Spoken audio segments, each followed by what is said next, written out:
Most of roof A is complete, which is the biggest part of the whole roof, which is on the original old side of the school, all the way to the courtyard. A lot of the mechanical on that portion is starting to get done now. We start the abatement this week on the stairwell and the fan units, so we can start replacing those off, taking those off and replacing them. Area B, over by where the elevator, where you come up the elevator, that portion of the roof has been done. So we've tied those two, A and that portion in. Roof C, which is on the other side on Town Hall, has been started. It was a little louder over there. It's a different roof pattern, so it's a little bit thinner, so it's a little louder over there. So that's done. Those two are done. Roof B2 is the pathway from when you go up the elevator to the other stairwell. That's on the next phase. That should be getting done probably, hopefully this week. And then we get on to the big gym side. So once they get going, last week was a good week. It didn't rain. The temperatures. The second issue is the fields update. This past week, the superintendent, the facilities director, and I constructed an R.F.Q.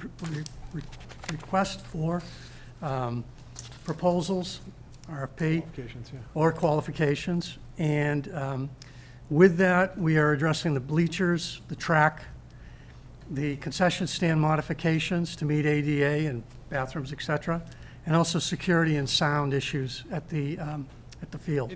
It's a kind of a big project, and in these three phases. And I put that out there to say, we hope, and this is what we put in the OPM RFQ, we hope to complete the project by August 1st, 2022.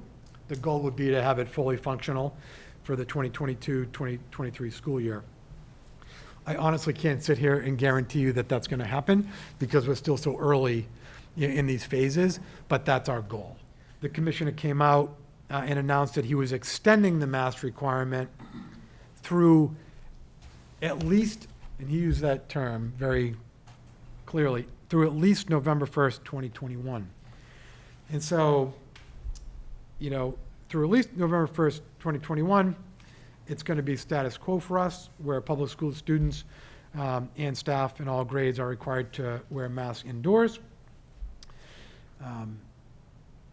And so he went on, though, to say that as of October 15th, 2021, if a school demonstrates a vaccination rate of 80% or more of all students and staff, then vaccinated individuals in that school would no longer be subject to the mask requirement.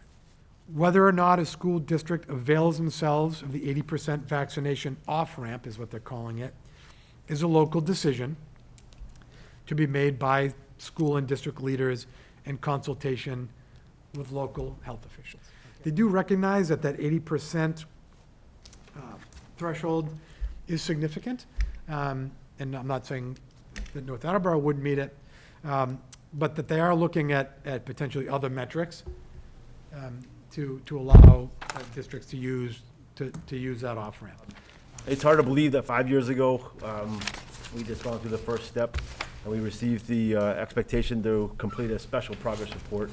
And then we completed the 3-year progress report a few years ago, and then just last year completed the 5-year progress report. And the undertaking that exists with all that work is incredible. And so I want to say thanks publicly to our district and also our curriculum instructional leaders, the amount of work that they had to do to put all that kind of language together to articulate what our progress has been.